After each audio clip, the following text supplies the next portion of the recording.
राजेश वानखेड़े जी का विशेष धन्यवाद। सोमान शेखर जी, अग्रवाल जी, मंच पे उपस्थित सभी बंधुओं का, और उससे ज्यादा आप सबका धन्यवाद कि इतनी तेज धूप में आप लोग सुनने के लिए बैठे हैं। एक तो स्कूल के बच्चों को तो जबरदस्ती भी बिठाया जा सकता है, तो हो सकता है वो दबाव भी आपके ऊपर हो। आप दबाव में बैठे हैं या खुश होकर बैठे हैं? खुश होकर बैठे हैं।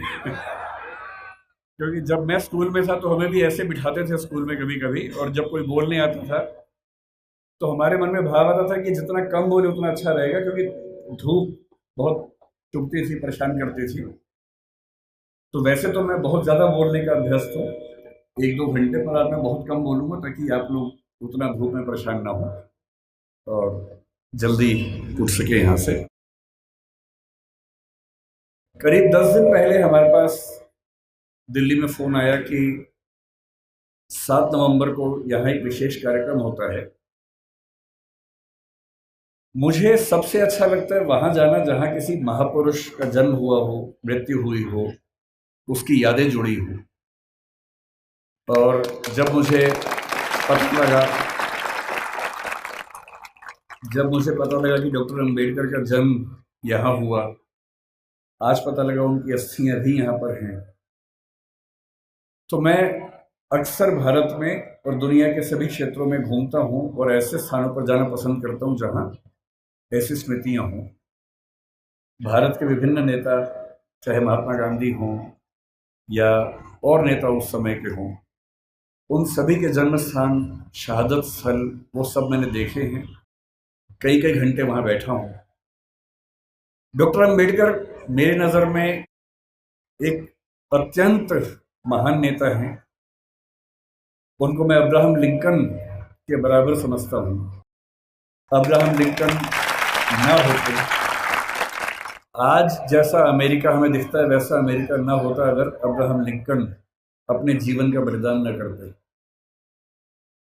1776 में अमेरिका आज़ाद हुआ, या कह सकते हैं कि 1787 के आसपास उसका संविधान पूरा लिखा गया। लेकिन वहाँ आज़ादी मिलने के बाद भी जो वहाँ के दास थे, स्लेव्स थे, उनको आज़ादी नहीं मिली थी। उनकी आज़ादी लगभग 90 साल के बाद हुई, 1860 के दशक में हुई। एक लंबा संघर्ष हुआ, और उस लंबे संघर्ष में जिस व्यक्ति ने एड़ी चोटी का जोर लगाया उसका नाम अब्राहम लिंकन था। लिंकन के खिलाफ अमेरिका के बहुत सारे लोग थे, पर वो अड़ गया, और अंत में उसने संविधान में संशोधन करवा के, जिसको हम अमेरिकी संविधान का 13th अमेंडमेंट कहते हैं, वो पारित करवाया। और जिसके बाद से वहां दास व्यवस्था समाप्त हुई। उसकी कीमत यह है कि उसके कुछ ही समय के बाद अब्राहम लिंकन की हत्या हुई, लेकिन वो अपने जीवन की बलि देकर कम से कम अमेरिकी समाज के बहुत बड़े हिस्से को आजाद करवा के चले। अम्बेडकर जी कहते थे कि जिंदगी बहुत लंबी होने का मतलब नहीं है, जिंदगी महान होनी चाहिए। और महान जीवन का मतलब ये होता है कि सफल होना तो बहुत छोटी बात है। डॉक्टर अंबेडकर हमारी संविधान सभा के वो मेंबर थे जो सबसे ज्यादा पढ़े लिखे थे। एक ऐसा व्यक्ति जिसने पीएचडी भी 3 कर रखी हो और चौथी बाद में और उनको मिल गई हो। पूरी संविधान सभा में हमें इतना वेल रेड, इतना पढ़ा लिखा व्यक्ति नजर नहीं आता है। कुछ लोग कहते हैं कि संविधान सभा में उनकी भूमिका बहुत छोटी सी थी, नगण्य थी, क्योंकि उन्होंने संविधान लिखा नहीं था, उन्होंने संविधान की प्रारूप समिति की अध्यक्षता की थी। ये बात ठीक है कि वो प्रारूप समिति के अध्यक्ष थे, लेकिन संविधान सभा के एक मेंबर थे टीटी कृष्णमाचारी। उन्होंने एक बड़ी खूबसूरत बात कही कि संविधान सभा की प्रारूप समिति में कुल 7 मेंबर थे, जिनमें से एक ने ज्वाइन ही नहीं किया, एक बीमार पड़ गए, 2 दिल्ली के बाहर थे, एक देश के बाहर चले गए, एक ने इस्तीफा दिया, तब दूसरे मेंबर को लेके आए। और कहने को 7 मेंबर थे, लेकिन दरअसल केवल एक व्यक्ति के हाथ में ड्राफ्टिंग की सारी जिम्मेदारी आई, और ये कथन टी.डी. कृष्णमाचार्य ने संविधान सभा के भीतर दिया, और इसलिए हमें इस बात का सम्मान करना चाहिए। लेकिन आप में से अधिकांश बच्चे जिस सामाजिक परिवेश से हैं, मैं संयोग से समाज के उस परिवेश से हूं जिसमें सामाजिक विषमताओं को झेला नहीं। मेरा जन्म एक ऐसे परिवार में हुआ जो निम्न जाति का नहीं है, तो मैं सवर्ण समाज से हूं। संयोग की बात है, तुक्के की बात है। किसी का तुक्का कुछ लगता है, किसी का कुछ लगता है, तो मैं तुक्के से उस समाज से हूं जहां जातीय भेदभाव झेलना नहीं पड़ता है। मैं बहुत गरीब भी नहीं रहा, मेरे माता पिता अध्यापक थे तो वेतन भी ठीक ही था उनका, और इसलिए मैं देखता हूं कि हमारे समाज में सामान्यतः एक राय ऐसी बन गई है कि डॉक्टर अंबेडकर केवल दलित समाज के नेता हैं, उन्होंने केवल उनके लिए कुछ महान काम किए। और मेरा मानना है कि इस गलतफहमी से हमारे समाज को बचना चाहिए। डॉक्टर अंबेडकर हमारे देश के आज तक के सबसे महान नेताओं में से एक हैं, और उनकी महानता को हमें स्वीकार करना चाहिए। धूप बहुत ज्यादा है, आपकी उम्र भी बहुत कम है, इसलिए मैं गहरी बातों में नहीं जाऊंगा। डॉक्टर अंबेडकर को लेकर कुछ बहुत गहरे विवाद, गहरे संवाद हो सकते हैं। उनका गांधी जी से क्या रिश्ता था, आज़ादी के आंदोलन से उनका क्या रिश्ता था, मार्क्सवाद से क्या रिश्ता था, बौद्ध धर्म से उनका क्या रिश्ता था, ये सब ऐसे प्रश्न हैं जिन पर हम कई घंटे गहरी बात कर सकते हैं। लेकिन क्योंकि आप अभी स्कूल वाले बच्चे हैं, ज़्यादातर आपके लिए इन विवादों में अभी उलझना ठीक नहीं है। आपके लिए जो ज़्यादा महत्वपूर्ण है, मैं उस बात पे आता हूँ। मैंने पिछले 1 साल में जो यात्राएं की, उसमें एक यात्रा कोलंबिया विश्वविद्यालय न्यूयॉर्क की, और वहां जाते ही मैंने अपने दोस्तों से पूछा कि भाई यहाँ डॉक्टर अंबेडकर पढ़ते थे, कोई ऐसा मेमोरियल उनका है क्या? तो वो मुझे एक लाइब्रेरी में, जो बेसमेंट में अच्छी लाइब्रेरी, उनकी काफ़ी अच्छी लाइब्रेरी है, वहाँ लेके गए। और लाइब्रेरी में एक दरवाज़ा जहाँ अंदर रीडिंग रूम है, उसके बाहर एक बहुत सुंदर प्रतिमा उनकी लगी हुई है, और साथ में काफ़ी उनके बारे में लिखा हुआ है। और मुझे बहुत अच्छा लगा कि कोलंबिया विश्वविद्यालय आज भी ये मानता है कि डॉक्टर अंबेडकर उनके आज तक के सबसे शानदार विद्यार्थियों में से एक थे। फिर उसी के कुछ दिन बाद मैं लंदन में था, तो लंदन स्कूल ऑफ इकोनॉमिक्स वहाँ से पास ही था, करीब 2-3 किलोमीटर दूर था। संडे का दिन था, तो मैं घूमते घूमते वहाँ चला गया। बंद था वो, तो मैंने वहाँ उनके जो स्टाफ के मेंबर थे उनसे रिक्वेस्ट की कि क्या मैं अंदर केवल घूम सकता हूँ थोड़ा सा? तो बोले हाँ घूम लीजिए। और जब मैं घूमने गया तो मैंने देखा कि बिल्डिंग में अंदर घुसने से पहले ही बाहर उन्होंने एक ही प्रतिमा लगाई है, और वो डॉक्टर अंबेडकर की ही प्रतिमा है। तो मुझे ऐसा लगता है कि जिस भारतीय सपूत की ख्याति दुनिया में इतनी ज़्यादा है, अमेरिका में, लंदन में जहाँ वो पढ़े, वहाँ के इंस्टीट्यूशन से मानते हैं कि हमारे महानतम विद्यार्थियों में से एक वो थे। तो ऐसा क्यों है कि हमारे समाज में उनको लेकर ऐसी गलतफहमियां बहुत ज़्यादा है? आज मुझे बुलाया गया है ये कह के कि बच्चों को प्रेरणा देनी है, पर दरअसल मेरे लिए तो खुद ये प्रेरणा का समय है कि मैं एक ऐसी जगह हूँ जहाँ डॉक्टर साहब पैदा हुए, उनकी मृत्यु हुई। मैं बहुत संक्षेप में आपको ये बताना चाह रहा हूँ, क्योंकि आप में से बहुत सारे बच्चे जिस समाज में पैदा हुए होंगे, आपकी परिस्थितियां कुछ वैसी होंगी जैसे अम्बेडकर जी की थी। हालांकि वैसी नहीं होंगी, और क्यों नहीं होंगी? क्योंकि अम्बेडकर जी हो गए आपसे पहले, इसलिए आपकी स्थितियां वैसी नहीं। अगर वो ना होते तो स्थितियां वैसी होती।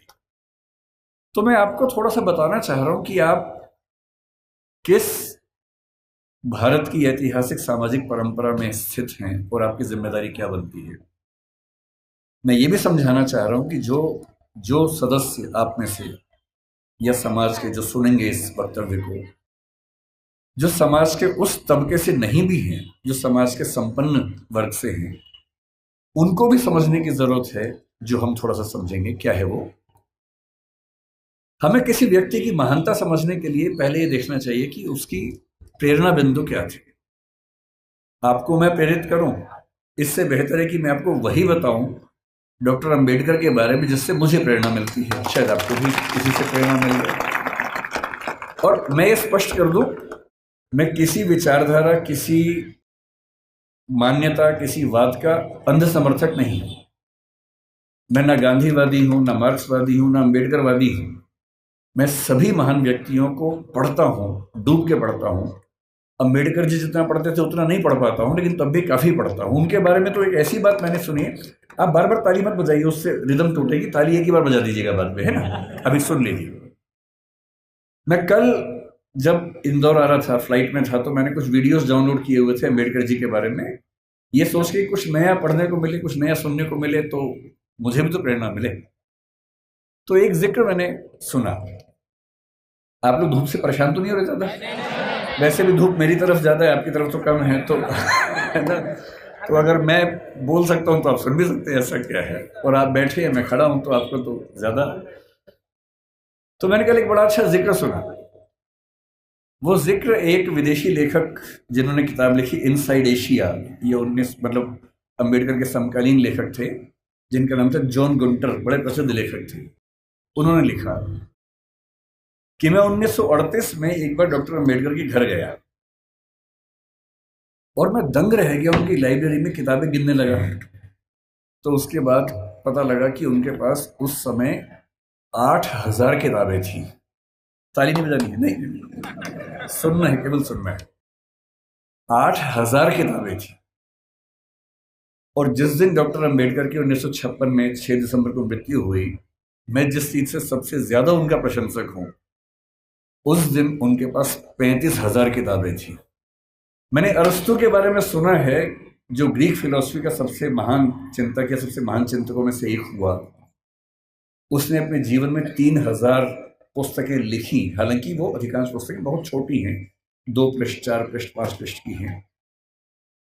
मैं दंग रह जाता हूँ। मेरे पास डॉक्टर अम्बेडकर का पूरा साहित्य है, वो 21 किताबों में आता है। और जब मैं उसको उठा के 5-7 दिन पहले जब पता लगा यहाँ आना है, तो मुझे लगा मैं एक बार रेफरेंस के तौर पर फिर से देख लूँ। इतना मोटा बंडल है उन किताबों का, जो डॉक्टर अम्बेडकर ने केवल अपने 65 साल के जीवन में लिखी है। उनको समय कम मिला। ये ईश्वर या नियति की क्रूरता है कि उनको समय कम मिला।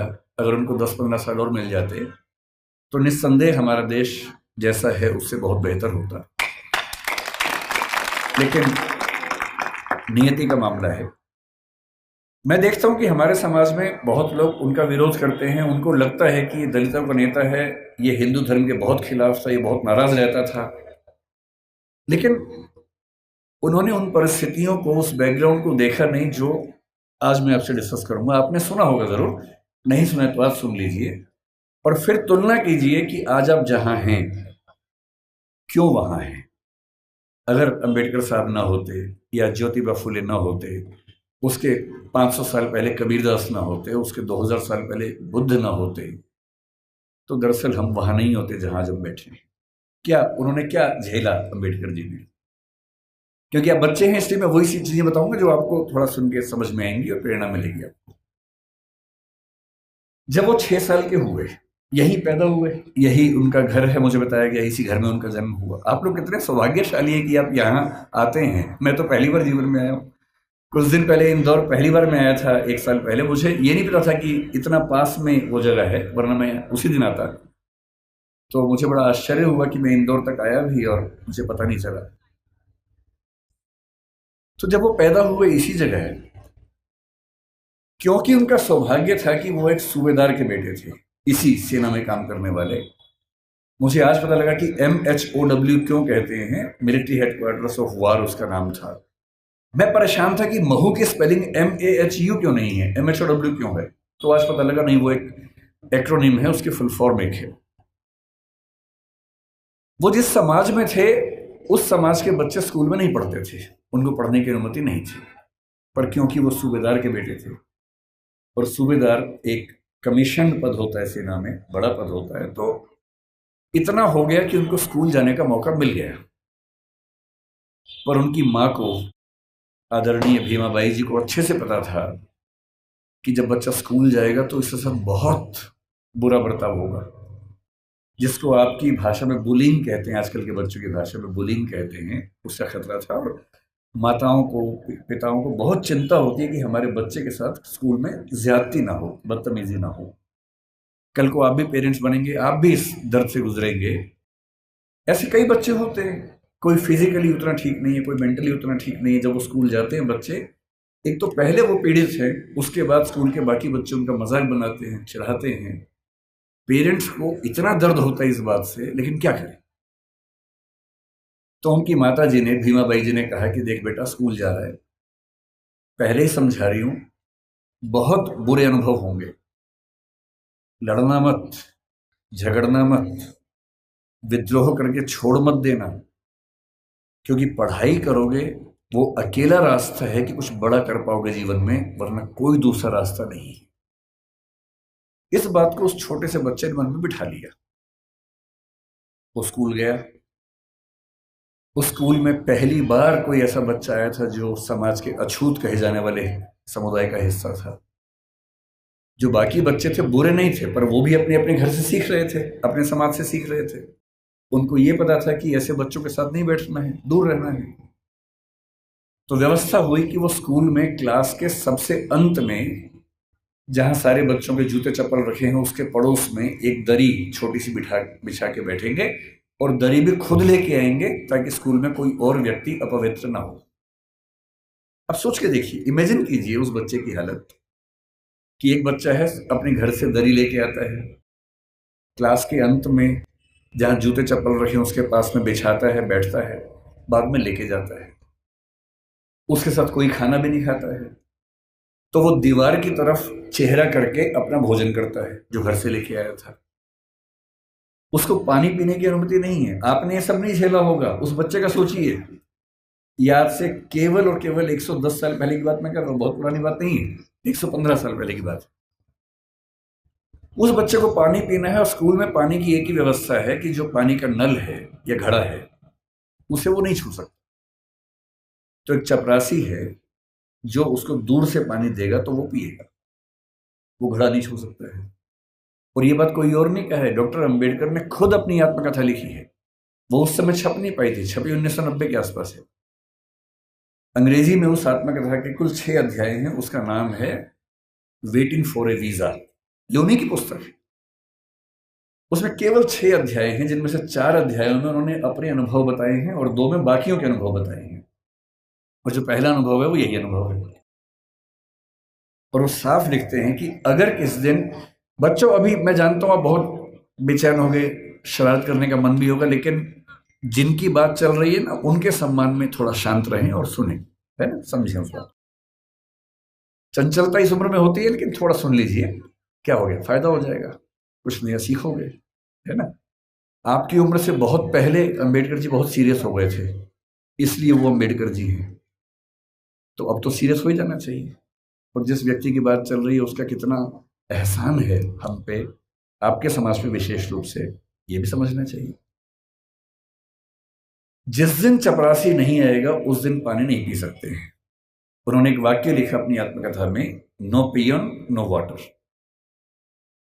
उस समय ऐसी बोतलें नहीं होती थी जो भी आपको बढ़ रही थी, जिन बोतलों के लिए आप हाहाकार मचा रहे थे, उस जमाने में नहीं होती थी। उस जमाने में पियन नहीं आता था तो पानी नहीं मिलता था। उनके नंबर बहुत अच्छे है क्लास में। व्यवस्था थी कि जिसके नंबर जितने अच्छे होंगे वो उतना आगे बैठेगा, पर उनको ये ऑप्शन नहीं था कि वो आगे बैठ सके, उन्हें पीछे ही बैठना था। ये सब झेलते झेलते वो पढ़े। जब 10वीं क्लास में आए तो एक अध्यापक उनके थे, कृष्णा जी अर्जुन सेलुस्कर नाम था उनका। उन्होंने उस बच्चे को, भीमराव को, एक छोटी सी पुस्तक भेंट की जो बुद्ध की जीवनी थी, और कहा कि इसको पढ़ो। अंबेडकर कहते हैं कि उस पुस्तक को और मैं अपने अध्यापक केलुस्कर जी को जिंदगी भर नहीं भूल पाया। वही केलुस्कर जी बाद में उनको बड़ौदा के महाराज सियाजी राव गायकवाड़ से मिलवाने ले गए, वजीफा दिलवाया, फिर वजीफा बढ़ा, और जब वो एल्फिंस्टन कॉलेज के विद्यार्थी हुए तो उनको कोलंबिया विश्वविद्यालय जाने के लिए स्कॉलरशिप मिली, वहीं से मिली, बड़ौदा से मिली। 4 साल कोलंबिया में रहे और इतनी मेहनत करते थे। कोलंबिया विश्वविद्यालय से एमए और पीएचडी करने के साथ साथ लंदन स्कूल ऑफ इकोनॉमिक्स से भी एमए और पीएचडी कर डाली। और उन्होंने कहा कि मैं भी बाकी विद्यार्थियों की तरह कुछ घंटे पढ़ के बाकी मौज मस्ती कर सकता था, पर मैंने रोज 21 घंटे पढ़ना चुना ताकि मैं वो सारी सीमाएं दूर कर सकूं जो मैंने अपने समाज में देखी हैं। 17 में वो भारत वापस आए। अब देखिए स्थिति क्या होती है। जब वो भारत आए तो 4 साल अमेरिका में रहे थे, बीच में लंदन में रहे थे, तो उनको वहां जाति व्यवस्था नहीं थी, वहां कोई अछूत नहीं था। वहां भी ब्लैक्स की दिक्कत थी, अश्वेतों की दिक्कत थी, पर क्योंकि वो अश्वेत नहीं थे इसलिए वो दिक्कत उन्होंने नहीं महसूस की। तो उन्होंने 4 साल देखा कि एक समानता का व्यवहार उनके साथ हुआ, तो वो उसके अभ्यस्त हुए। अब भारत आए। बड़ौदा महाराज के साथ जो सहमति थी वो ये कि जब वो पढ़ के आएंगे तो बड़ौदा सरकार में सिविल सेवक बनेंगे, दीवान बनेंगे। अब सोच के देखिए क्या हुआ उनके साथ। वो व्यक्ति बंबई से बड़ौदा आया, और जब बड़ौदा आया तो उसको लगा कोई तो लेने आएगा, क्योंकि वो महाराज के सिविल सर्वेंट थे। स्टेशन पर कोई लेने नहीं आया उनको, क्योंकि उनका समाज पिछड़ा हुआ था। तो कोई बात नहीं, उतरे, सोचा कि अब कहां रहूं। उनको अंदाजा था कि जो हिंदू समाज की धर्मशालाएं हैं, होटल से, वहां उनको अनुमति नहीं मिलेगी, क्योंकि वो अस्पृश्य माने जाते हैं। तो काफी ढूंढने के बाद उनको एक पारसी धर्मशाला मिली। ये सब बातें अंबेडकर जी ने अपनी जीवनी में लिखी है, आत्मकथा में, वहीं से बता रहा हूं आपको, उन्हीं की लेखनी है।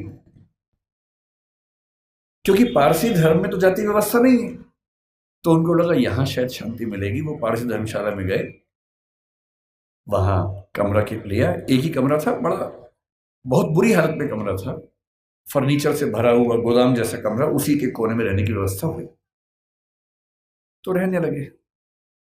कुछ देर के बाद उस धर्मशाला का जो केयर टेकर था वो गुस्से में आया और उसने कहा कि तुम पारसी नहीं हो। उन्होंने कहा नहीं, मैं तो पारसी नहीं हूं। तो बोले बताया क्यों नहीं? बोले आपने पूछा नहीं, मैं क्यों बताऊं। लेकिन उस धर्मशाला में कई महीनों से शायद कोई आया ही नहीं था, हालत खराब थी।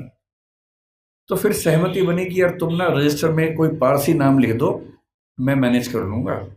और बोले मुझे कुछ दिन में घर मिल ही जाएगा, मैं फिर वहां शिफ्ट हो जाऊंगा। तो एक पारसी नाम कुछ रख के काम चलाया। लेकिन 11 दिन हुए थे अभी, और 11वें दिन लगभग 10 से 15 पारसी युवक हथियार, लाठी, डंडे हाथ में लेके चिल्लाते हुए उनकी तरफ बढ़े। और तब उन्होंने कहा कि एक अछूत आदमी पारसी धर्मशाला में कैसे आ गया? तुमने हमारी धर्मशाला खराब कर दी। अंबेडकर जी ने कहा कि आपके धर्म में तो जाति व्यवस्था है नहीं। बोले वो सब हमें नहीं पता, भागो यहां से। और खतरा था कि हिंसा हो सकती थी। अंत में तय हुआ कि शाम तक का समय है, छोड़ देना, वरना छोड़ेंगे नहीं। डॉक्टर अम्बेडकर अपने ऑफिस गए। ऑफिस में उनकी कुर्सी अलग बनाई गई। उनका चपरासी उनको पानी इस तरह से देता था कि जैसे किसी खराब व्यक्ति को दे रहा हो। फाइलें फेंक के देता था ताकि छू ना ले। आप उस व्यक्ति का मन सोचिए कि जो व्यक्ति इतना पढ़ के आ गया है, अमेरिका से पीएचडी, लंदन से पीएचडी कर चुका है, इकोनॉमिक्स में पहली बार देश में किसी ने इतने गंभीर स्तर पर अध्ययन किया होगा, उसके साथ ये बर्ताव हो रहा है। उन्होंने महाराजा के सचिव से बात की, भाई मुझे रहने को घर कब मिलेगा, छोड़ना है मुझे। कोई जवाब नहीं मिल पाया। शाम तक छोड़ना है। पूरे बड़ौदा में एक भी जगह नहीं है जहां वो रह सके। अंतिम उपाय क्या किया? अपने एक हिंदू दोस्त से बात की कि भाई, जो दो दोस्त उनके बाहर से पढ़ के आए थे, एक हिंदू एक ईसाई, दोनों से बात की। हिंदू दोस्त से कहा ऐसा कि ऐसे ऐसे छोड़ना पड़ रहा है पारसी धर्मशाला, क्या मैं तुम्हारे घर रह सकता हूं? बहुत प्रगतिशील व्यक्ति था, पर उसने 2 मिनट चुप होकर बोला कि देख यार, मुझे तो दिक्कत नहीं है, पर मेरे यहाँ जो लोग काम करते हैं ना, वो सब काम छोड़ देंगे, क्योंकि तुम अगर रहोगे तो वो फिर सब खत्म हो जाएगा। तो बोले ठीक है, कोई बात नहीं। एक ईसाई दोस्त था, ईसाइयों में तो प्रथा नहीं होती है, उससे पूछा। उसने कहा यार, हूं तो मैं ईसाई, लेकिन कुछ पीढ़ी पहले हम हिंदू थे, तो हमारे परिवार में अभी तक वो संस्कार हैं, और मेरी पत्नी इस बात से भड़क जाएगी कि आपने एक अछूत को अपने घर में कैसे बुला लिया। और तब डॉक्टर अम्बेडकर लिखते हैं अपनी आत्मकथा में, जो हिंदू समाज के लिए अछूत है वो पारसी के लिए भी अछूत है, वो ईसाई के लिए भी अछूत है। और यही मुंबई में सिडनेहम कॉलेज में जब वो प्रोफेसर बन के गए, वहां भी ये बर्ताव हुआ कि उनको पानी पीने की व्यवस्था अलग थी। सिडनेहम कॉलेज, जो कि बहुत प्रतिष्ठित कॉलेज है मुंबई का, एक बार घड़ा छू लिया तो घड़े को तोड़ा गया पवित्र करने के लिए, और तब उनको फिर ये लगा कि ये अलग अलग धर्म जो दावा करते हैं कि हम समानता वाले धर्म हैं, उन सबका ऐसा बर्ताव क्यों है। फिर एक घटना लिखते हैं अंबेडकर जी अपनी आत्मकथा में। एक बार वो नासिक से औरंगाबाद जा रहे थे निजी यात्रा पे कुछ दोस्तों के साथ। उन्होंने जानबूझ के सबसे कहा किसी को बताना मत, मैं नहीं चाहता किसी को पता लगे, निजी यात्रा रखेंगे इसको। रास्ते में दौलताबाद का किला पड़ा। दौलताबाद का किला ऐतिहासिक स्थल है, उनकी इच्छा हुई कि देखते हैं उसको। तो 7-8 दोस्त खूब धूल मिट्टी झेलते हुए वहां पहुंचे। किसी को बताया नहीं था। जब पहुंचे तो वहां एक पानी का हौद था जहां पर लोग हाथ मुंह धो लेते हैं। इन सब ने वहां पर हाथ मुंह धो लिया। इतने में वहां कुछ मुस्लिम युवक गुस्से में आए हथियार लेके। उनको किसी ने बता दिया था कि ये लोग अछूत समुदाय से हैं और लड़ने लगे उनके साथ। अंबेडकर जी ने उनको समझाया, डांटा, कहा भाई तुम तो मुसलमान हो और तुम्हारा धर्म तो कहते कि हम सब बराबर हैं। वो बोले वो सब बेकार की बात है, तुमने हमारा ये अपवित्र कर दिया है। और हालत ये आ गई कि अंबेडकर जी को लगा कि अब हिंसा भी हो सकती है और ऐसा ना हो कि कुछ बड़ा नुकसान हो जाए। किसी तरह से वहां से जान बचा के, हालांकि बाद में उनको देखने की परमिशन मिली, किला देखा, वापस आए। और उस दिन उन्होंने लिखा भी डायरी में, जो हिंदू पारसी ईसाई के लिए अछूत है वो मुसलमान के लिए भी अछूत है। आप अनुभव सोचिए उस व्यक्ति के जिसको समाज के सब समुदाय गाली दे रहे हैं। इतना पढ़ने के बाद, जो बड़ौदा के राजा का सैन्य सचिव रह चुका है, जो व्यक्ति सिडनेहम कॉलेज में असिस्टेंट प्रोफेसर रह चुका है, और वो लगातार कोशिश कर रहे हैं कि इस समाज के भीतर हमें एक्सेप्टेंस मिल जाए, हमारे समाज को एक्सेप्टेंस मिल जाए। उनके मन में आता नहीं होगा कि अगर वो वापस चले जाते इंग्लैंड, 1 साल के लिए फिर से गए भी थे, अगर वो चाहते तो अमेरिका में, इंग्लैंड में, दुनिया भर के सबसे अच्छे इंस्टीट्यूट्स में, यूनिवर्सिटीज में प्रोफेसर बन के शानदार जिंदगी गुजार सकते थे। क्या कमी थी उनके जीवन में? पर उनको एक बात हमेशा लगती थी कि अगर मेरे समुदाय में संयोग से मैं पढ़ लिख गया हूं, उनके परिवार के 14 बच्चों में वो 14वें बच्चे थे, और उनके खानदान का, उनकी जाति का, समुदाय का पहला बच्चा था जिसने 4th क्लास पास की थी। उनको एक ही बात लगती थी कि मैं अपनी जिंदगी तो शानदार बना के गुजार सकता हूं, बड़ी बात नहीं है। पर नियति ने, इतिहास ने मुझे एक ऐसा मौका दिया है कि यदि मैं अपने निजी सुख दुख भूल जाऊं और रात दिन 24 घंटे अपने समाज के विकास में ताकत लगा दूं, तो हो सकता है कि मेरी वजह से हजारों, लाखों, करोड़ों उन व्यक्तियों को बेहतर जिंदगी मिले जिनकी जिंदगी मानवीय जिंदगी तो नहीं है, कई मामलों में पशुओं से भी बदतर जिंदगी है। और इसीलिए मैं कहता हूं कि जो बोधिसत्व शब्द है वो दरअसल वैसे ही व्यक्तियों के लिए बना हुआ है। बोधिसत्व क्या होता है? महात्मा बुद्ध के बारे में कहते हैं कि जब उनको मोक्ष मिल गया, बुद्ध मानते थे कि जीते जी भी मोक्ष मिल सकता है। कहते हैं कि उनको मोक्ष मिल गया, और जब उनको मोक्ष मिल गया तो वो मुक्ति में जाके आनंद में रह सकते थे। पर उन्होंने कहा कि नहीं, इस समाज में, इस दुनिया में इतने लोग दुखी हैं, इतने लोग परेशान हैं। उनके अंदर बहुत करुणा थी। उनको लगता था कि जब तक दुनिया में एक भी व्यक्ति दुखी है, परेशान है, तब तक मैं अकेला मोक्ष लेकर क्या करूंगा। उन्होंने अपने मोक्ष को स्थगित कर दिया और कहा कि मैं लगातार प्रयास करूंगा कि मेरे साथ साथ सभी को मुक्ति मिले। और तब से बुद्धिज्म में कंसेप्ट आया कि जो व्यक्ति अपनी मुक्ति के लिए अर्ह है, एलिजिबल है, उसके बाद भी मुक्त नहीं होना चाहता, क्योंकि वो चाहता है कि मैं सबको मुक्त करके मुक्त होऊंगा, उसको बोधिसत्व कहते हैं। और इस समाज में यदि कोई सच्चा बोधिसत्व हुआ है तो डॉक्टर अंबेडकर हैं। इस बात को हमें ईमानदारी से मानना चाहिए। इतने बुरे अनुभवों से गुजरने के बाद इस व्यक्ति को गुस्सा क्यों नहीं आएगा? इस व्यक्ति के अंदर नफरत पैदा क्यों नहीं होती? ऐसा ही हुआ था 1848 में ज्योतिराव फुले के साथ।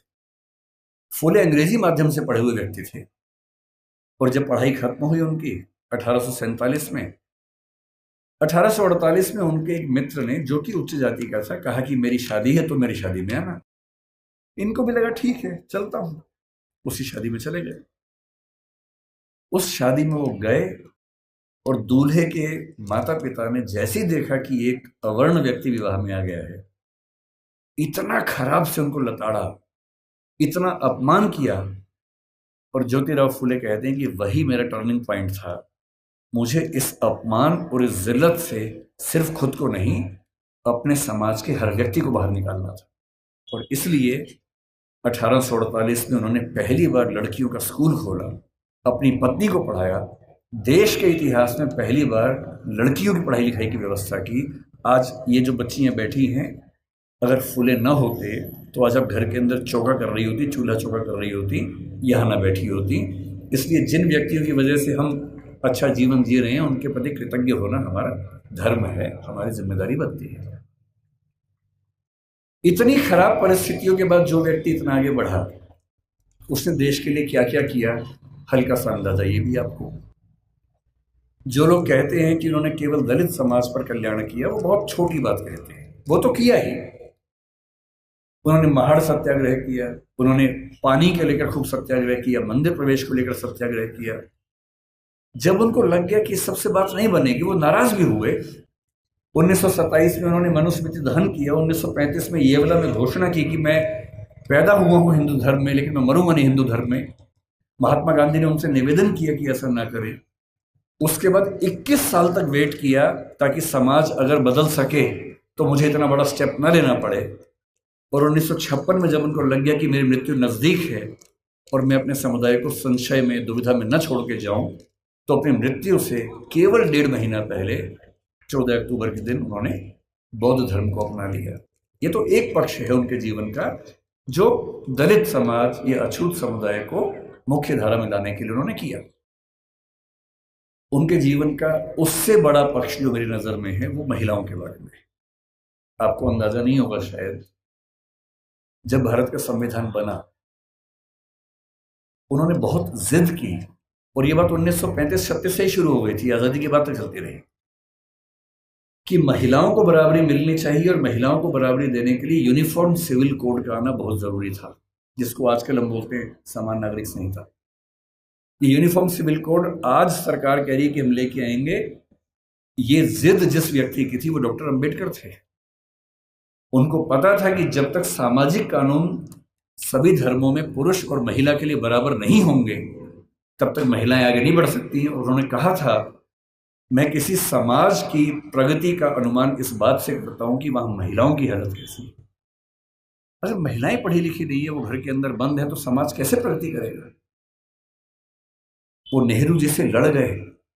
जिस सरकार में वो कानून मंत्री थे, 1946 से 51 के बीच का जो दौर था, उन्होंने नेहरू जी से, जो प्रधानमंत्री थे, खूब झगड़ा किया कि यूनिफॉर्म सिविल कोड आप लेके आइए।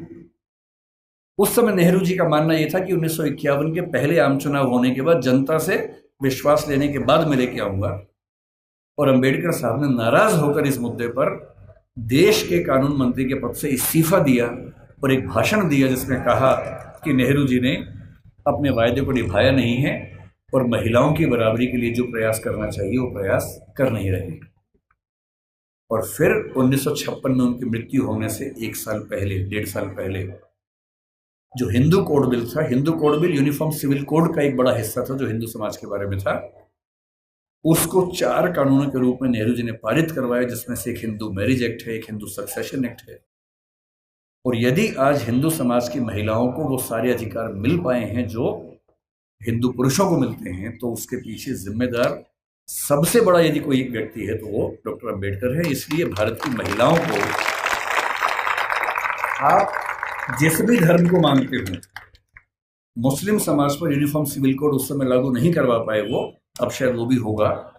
और किसी भी समाज हो, हिंदू समाज हो, मुस्लिम समाज हो, कोई भी समाज, यदि उस समाज की महिलाओं के साथ बराबरी नहीं है, तो राज्य की जिम्मेदारी बनती है कि वो कानून बनाकर बराबरी लाए, और ये विचार मुख्य रूप से अंबेडकर जी का ही था, जिसकी वजह से आज हम यहाँ खड़े हैं। तीसरी बात, लोग कहते हैं कि आज़ादी के संघर्ष में उन्होंने इतना साथ नहीं दिया। ठीक बात है, उनकी अपनी प्राथमिकताएं थी। 1942 से 46 तक जब स्वाधीनता संग्राम एकदम चरम स्तर पर था, वो वायसराय की काउंसिल में श्रम मंत्री थे या श्रम विभाग के प्रमुख थे। आज हम कहते हैं कि भारत में जो श्रम सुधार है, श्रम सुधार का मतलब किसी भी व्यक्ति को नौकरी पे रखेंगे तो कम से कम इतना वेतन देना ही होगा। न्यूनतम वेतन बोलते हैं, मिनिमम वेजेस बोलते हैं, प्रोविडेंट फंड बोलते हैं कि जब कोई व्यक्ति रिटायर हो तो उसको कितना पैसा मिलता है एक साथ। यदि कोई व्यक्ति 8 घंटे से ज़्यादा काम करता है उसको अतिरिक्त वेतन मिलना चाहिए, ओवर टाइम की पेमेंट मिलनी चाहिए। ये सारे श्रम सुधार जिस व्यक्ति ने किए हैं भारत में, वो डॉक्टर अंबेडकर हैं। इसलिए वो जिम्मेदारी केवल दलित समाज की नहीं है, देश की सारी महिलाओं की भी है, देश के सारे मजदूरों और नौकरी करने वालों की भी है। इन सब के प्रति, सब ठीक है ना, इन सब के प्रति डॉक्टर अंबेडकर की भूमिका ऐसी है कि हम उसको भूल नहीं सकते। अंतिम बात, आपकी स्थिति को देखते हुए जल्दी खत्म करते, उनसे हमें क्या सीखना चाहिए, क्या सीखें उनसे? उनसे हमें मुख्य रूप से 3-4 बातें सीखनी है। उन्होंने कहा कि मैंने जो कुछ सीखा है 3 व्यक्तियों से सीखा है, बुद्ध से सीखा, कबीर से सीखा और ज्योतिराव फुले से सीखा। सच बात है कि उन्होंने अपनी माँ भीमाबाई से भी बहुत कुछ सीखा, क्योंकि माँ ने ही सिखाया था कि भूल के भी झगड़ा मत करना, पढ़ना। और उनकी जिंदगी में एक टर्निंग पॉइंट ये भी था कि जब उनकी माँ की मृत्यु हो रही थी तो कोई वैद्य उनके घर तक नहीं आए, क्योंकि वो अछूत महिला थी, तो वैद्य उनके घर में कैसे आ सकता था। और तब उनको लगा कि मेरी माँ जिस रोग से मरी वो तो चलो एक दैहिक रोग था, पर ये समाज जिस मानसिक रोग से ग्रस्त है उसका इलाज जरूरी है। और जीवन भर उन्होंने वो किया। अंबेडकर जी से आपको और हमें क्या सीखना चाहिए? मैं तो अपने हिस्से का सीखता हूं, आपको भी क्या सीखना चाहिए? देखिए, जो समाज का वंचित समुदाय है, जिसमें हम में से अधिकांश लोग आते हैं, आपको समानता की स्थिति में आना है। अंबेडकर जी एक बड़ा सुंदर संविधान देश का लिख के गए हैं। उस संविधान में एक हिस्सा मूल अधिकारों का है।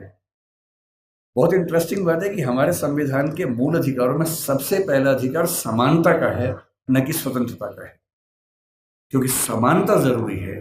और अनुच्छेद 14 है, 15 है, 16 है, 17 है, 18 है, ये 5 अनुच्छेद पूरी तरह से समानता को स्थापित करने का प्रयास करते हैं। और आर्टिकल 17 में साफ साफ लिखते हैं, अस्पृश्यता का अंत किया जाता है और किसी भी रूप में इसका आचरण निषिद्ध होगा और दंडनीय होगा। अपने मरने से 1 साल पहले दबाव डाल के 1955 में उन्होंने अस्पृश्यता अपराध अधिनियम भी पारित करवा लिया, जिसके तहत अनटचेबिलिटी या अस्पृश्यता को या छुआछूत को अपराध घोषित किया गया।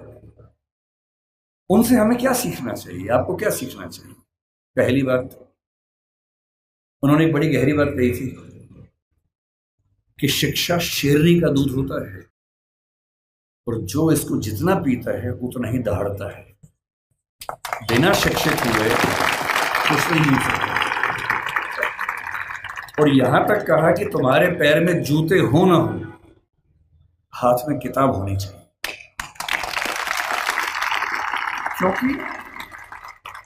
क्योंकि एक जीवन में अगर आप चाहते हैं कई जीवन के बराबर जिंदगी जी के आगे बढ़ना, उसका एक ही रास्ता है, किताबें, पढ़ाई। इसके उदाहरण खुद डॉक्टर अंबेडकर हैं। आपके समाज के पास ना उतना पैसा है, ना उतनी जमीन है, ना उतनी संपत्ति है, ना उतना रसूख है, ना उतनी पॉलिटिकल ताकत है। जिन समुदायों, जिन परिवारों के पास ये सब नहीं होता, उनके पास आगे बढ़ना एक ही रास्ता बचता है, वो है शिक्षा, तालीम। और सोशल मीडिया ने एक अच्छा काम ये किया है कि अच्छी अच्छी पढ़ाई, अच्छे अच्छे अध्यापक अब आपके मोबाइल फोन की मदद से आप सबके घर के अंदर पहुंच चुके हैं। अब तो हमारे पास ये भी कहने को नहीं है कि अच्छे टीचर्स नहीं मिलते हैं। जो टीचर दिल्ली को मिलते हैं, जो जेएनयू को मिलते हैं, जो मुंबई को मिलते हैं, देश के अच्छे अच्छे संस्थान को मिलते हैं, हार्वर्ड को मिलते हैं, वो सारे के सारे ऑनलाइन, और उनमें से बहुत सारी क्लासेस उनके निःशुल्क यूट्यूब पे, सोशल मीडिया पे उपलब्ध है। अगर आपके अंदर पढ़ने की जिद हो तो आज पढ़ना पहले की तुलना में बहुत आसान हो चुका है। असली बात है कि आपके अंदर वो जिद है या नहीं। दूसरी बात, मैं आईएएस के लिए पढ़ाता हूँ। दृष्टि नाम की संस्था हमारी है और हमारे बहुत सारे बच्चे आईएएस बनते हैं, जिनमें से बहुत अच्छा अनुपात उन बच्चों का है जो एससी एसटी कैटेगरी से, ओबीसी कैटेगरी से होते हैं। मैंने एक चीज देखी है, आपसे विशेष रूप से निवेदन कर रहा हूं। बहुत सारे ऐसे बच्चे होते हैं जो समाज के पिछड़े समुदाय से आते हैं और उनको इस बात की बड़ी शर्मिंदगी होती है कि मैं पिछड़े समुदाय से हूं। उनको आरक्षण मिलता है, वो आईएएस बनते हैं, आईपीएस बनते हैं, और आईएएस आईपीएस बनने के बाद कोशिश करते हैं कि उनकी वो पहचान खत्म हो जाए कि वो पिछड़े समुदाय से हैं और वो किसी उच्च समुदाय के व्यक्ति से शादी ब्याह करके अपने आप को वहां एक्सेप्ट करवा ले किसी तरह से। ऐसी उधेड़-बुन में लग जाते हैं। मैं आपसे एक बात का निवेदन करना चाह रहा हूं, जिस समाज से आप हैं उस समाज को लेकर शर्मिंदा कभी नहीं होना है, एकदम नहीं होना। आप सिविल सेवक बनेंगे, नेता बनेंगे, पुलिस वाले बनेंगे, जज बनेंगे, जो भी बनेंगे, आपकी मुख्य जिम्मेदारी संविधान के प्रति है, अपने दायित्वों के प्रति है। एकदम ठीक बात है, उसमें कोई कोताही करने भी नहीं चाहिए। पर ध्यान रखना है, आरक्षण के पीछे का मूल तर्क क्या है। आप सोच के देखिए कि इस देश में कुल नौकरियां अगर मैं मान लूं केंद्र में तो 1 लाख के आसपास, जिनमें एससी समाज की 15,000 के आसपास होंगी। एससी समाज की कुल आबादी अगर हम देखें, इस समय 16% से ऊपर आबादी है। अगर 150 करोड़ दिमाग में रखने या 140 करोड़ रखे तो 23 करोड़ के आसपास आबादी दलित समाज की या एससी समाज की भारत में।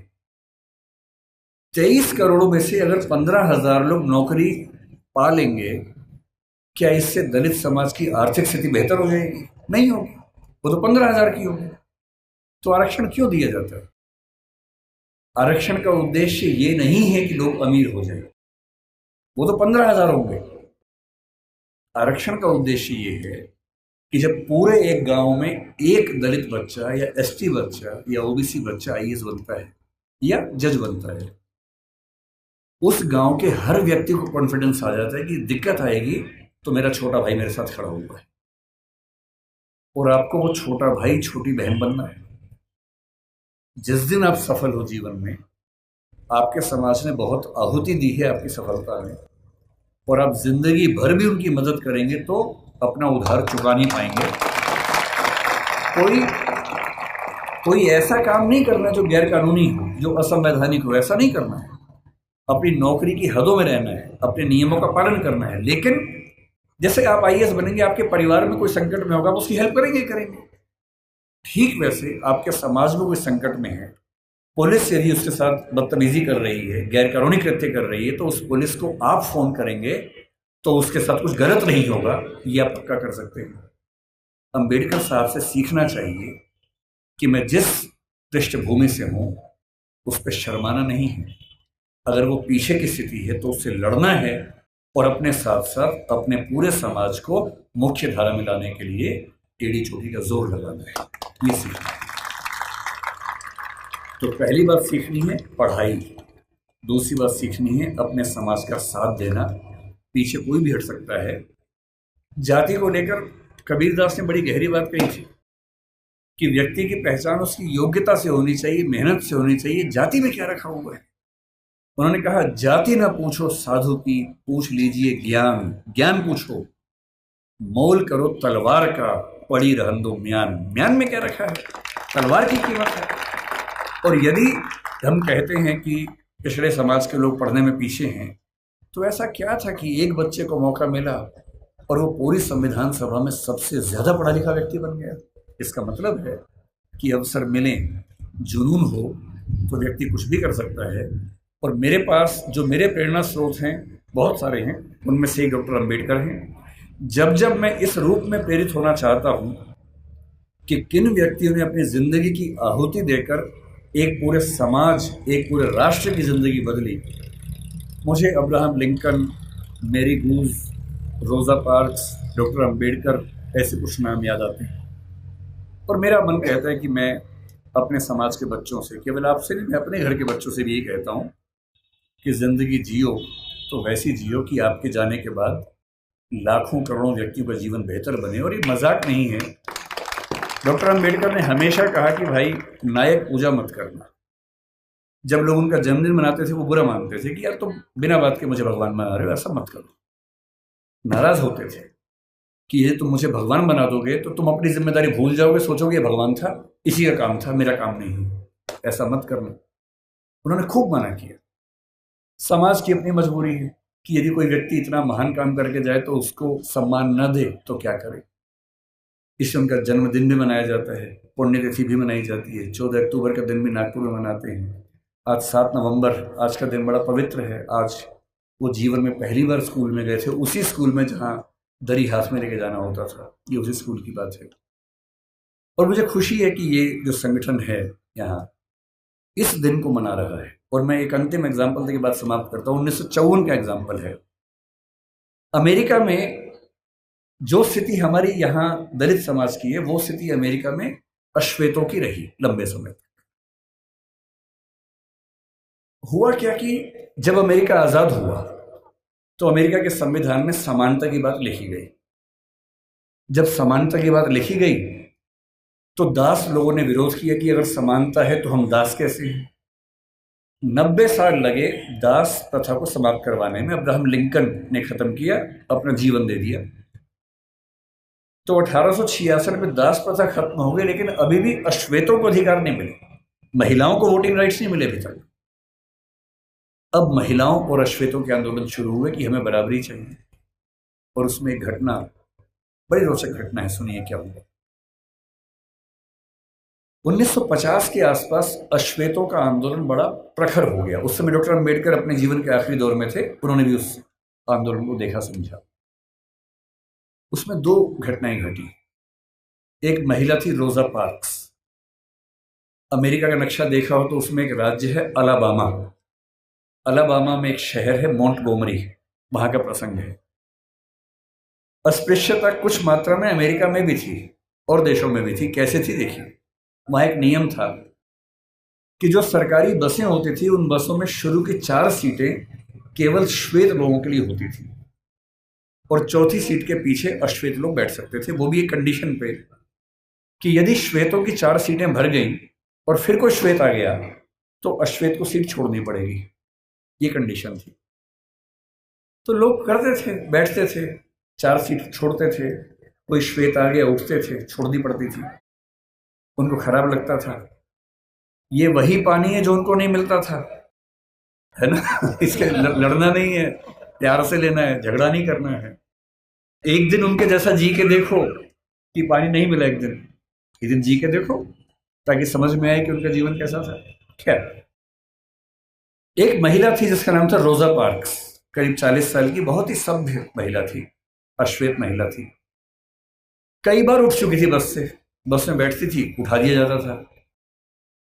एक दिन उसको बहुत गुस्सा आ गया। वो बस में बैठी थी 5वीं सीट पे, पहली 4 पे श्वेत लोग बैठे, कुछ लोग और आ गए।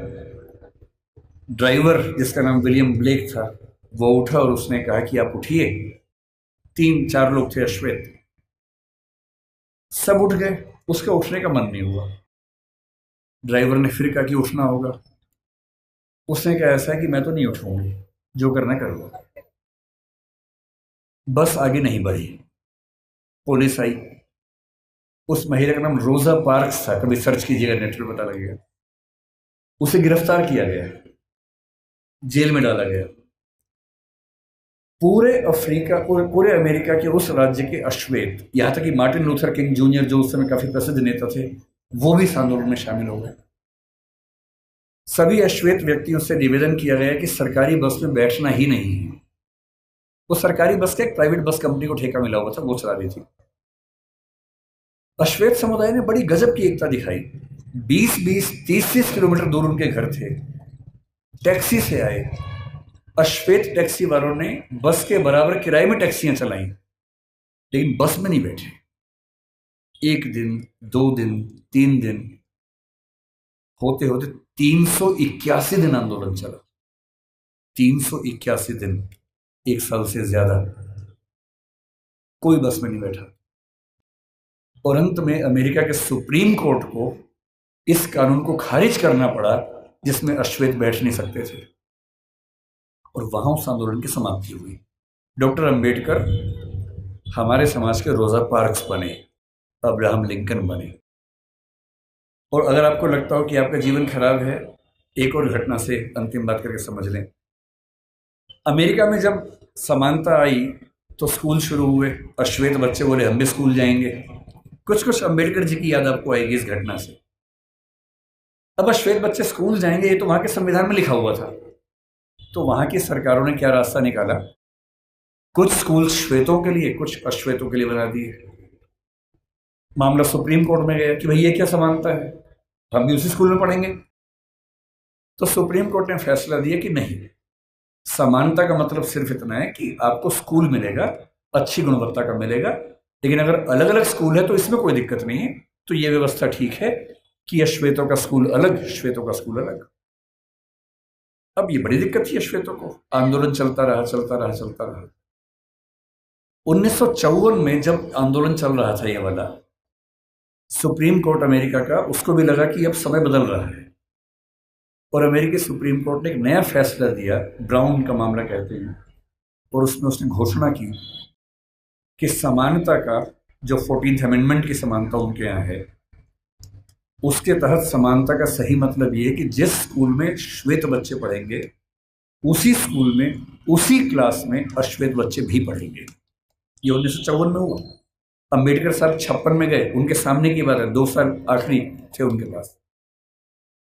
अब जब ये हुआ तो अमेरिका में हंगामा हो गया। श्वेत समुदायों ने इतना हंगामा किया, अपने शहर तक बदल लिए ताकि एक ऐसे जगह जाके रहें जहां केवल श्वेत लोग रहते हैं, उनके स्कूल में केवल श्वेत लोग पढ़ें। अब अश्वेत बच्चे स्कूल में कैसे जाएंगे?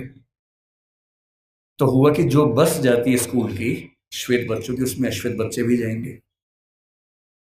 और मैंने वो कहानियां पढ़ी हैं विस्तार में। जब पहली बार अश्वेत बच्चे श्वेत बच्चों के साथ स्कूल में गए, उस बस को घेर कर पुलिस की कम से कम 10 गाड़ियां आगे पीछे चल रही थी, क्योंकि किसी भी तरफ से हमला हो सकता था, गोलियां चल सकती थी, बच्चों की हत्या हो सकती थी। और बहुत भारी संख्या में पुलिस बस के साथ साथ स्कूल के अंदर, स्कूल के बाहर खड़ी होती थी। और अमेरिकी समाज को लगभग 70-80 साल लगे हैं। लेकिन अगर आप ध्यान से देखें, 1776 की आज़ादी जो दासों की आज़ादी नहीं थी, अश्वेतों की नहीं थी, महिलाओं की नहीं थी। 1866 में दासों की मुक्ति जो महिलाओं की नहीं थी, अश्वेतों की नहीं थी। 1950-55 के आसपास महिलाओं और अश्वेतों की मुक्ति। ठीक उस समय मार्टिन लूथर किंग जूनियर को 35 साल की उम्र में नोबेल पुरस्कार मिलना, और उसके लगभग 50-55 साल बाद बराक ओबामा का अमेरिका का राष्ट्रपति बनना। इतिहास ऐसे बदलता है। इतिहास में हर व्यक्ति को अपने हिस्से की भूमिका निभानी होती है। अंबेडकर जी ने अपने हिस्से की भूमिका निभा दी है, आपकी बाकी है। ठान लीजिए, इतना पढ़ना है। उस आदमी को सोचिए, वो उसने अपने जीवन में पहला रिसर्च एंथ्रोपोलॉजी में किया। अंबेडकर जी ने एंथ्रोपोलॉजी के विद्वान, इकोनॉमिक्स में पीएचडी की, और वो व्यक्ति पॉलिटिकल साइंस और संविधान के एक्सपर्ट बना बाद में। जिस विषय में बात करेंगे उस विषय का एक्सपर्ट बना। अगर वो ऐसा कर सकते हैं तो आप क्यों नहीं कमर कर सकते? और मैं अंत में ये बात कहकर समाप्त करूंगा, ठान लीजिए उन्हीं की बात, पैरों में जूते हो ना हो। तुम लोग ध्यान से समझो, पानी की बोतल मिले ना मिले, हाथ में किताब होनी चाहिए। और किताब सूरज से धूप बचाने के लिए नहीं होती है। आप बचा लो, कोई बात नहीं, टेंशन मत। किताब इसलिए नहीं चाहिए कि धूप से बचना है, किताब इसलिए चाहिए कि धूप जैसा तेज अपने अंदर पैदा हो। और एक बहुत प्रसिद्ध विचारक हुए सफदर हाशमी, उन्होंने मजदूर समाज के लिए एक बात कही थी जो मैं आपको कह रहा हूं। उन्होंने एक गीत लिखा कि शिक्षा से ही बदलाव हो पाएगा। वो कहते हैं, पढ़ना लिखना सीखो ओ मेहनत करने वालों, पढ़ना लिखना सीखो ओ मेहनत करने वालों, पढ़ना लिखना सीखो ओ भूख से मरने वालों। क ख ग घ को पहचानो, अलिफ को पढ़ना सीखो, अ आ ई को हथियार बनाकर लड़ना सीखो। जो लड़ाई आप लड़ रहे हैं उस लड़ाई में ना बंदूक चाहिए, ना तोप चाहिए, ना लाठी चाहिए, ना भाला चाहिए, डंडा नहीं चाहिए, किताब चाहिए, अक्षर चाहिए। और पढ़ना क्या है? हर चीज़ पढ़नी है। संविधान को घोट लेना है ताकि आपको पता रहे क्या अधिकार है। कानून को ठीक से पढ़ना है, CRPC IPC को ठीक से पढ़ना है ताकि कोई आपके खिलाफ ज्यादती न कर सके। हर नागरिक को पता होना चाहिए कि मेरे क्या अधिकार हैं और मैं राज्य से क्या उम्मीद कर सकता हूं। साहित्य भी पढ़ना है और वो साहित्य देखना है जो साहित्य आम आदमी के पक्ष में है, वो साहित्य नहीं जो भव्य इमारतों के बारे में है। अदम गोंडवी जैसे साहित्यकार को पढ़ना है, कबीरदास को पढ़ना है जो समाज के आम व्यक्ति की जिंदगी को ठीक से समझता है, समझाता है। अदम गोंडवी ने आपके समाज के एक छोटे हिस्से के बारे में इतनी गहरी कविता लिखी, आइए महसूस करिए जिंदगी के ताप को, मैं चमारों की गली में ले चलूंगा आपको। ऐसा साहित्य पढ़ना है जो साहित्य समाज के उन वर्गों के बारे में है जिन्होंने जिंदगी की तलखी को, बुराइयों को, संघर्षों को सबसे ज्यादा सहन किया है, उनको पढ़ना है। तकनीक को पढ़ना है। डॉक्टर साहब ने कहा था कि जो समाज विज्ञान नहीं पढ़ता, ज्योतिबा जी ने भी कहा था, जो समाज विज्ञान नहीं पढ़ता वो कभी आगे बढ़ ही नहीं सकता। विज्ञान पढ़िए, तकनीक पढ़िए, आर्टिफिशियल इंटेलिजेंस पढ़िए, जो भी नई चीजें हैं जिनसे भविष्य में विकास होगा उन सब में पढ़ाई करनी है।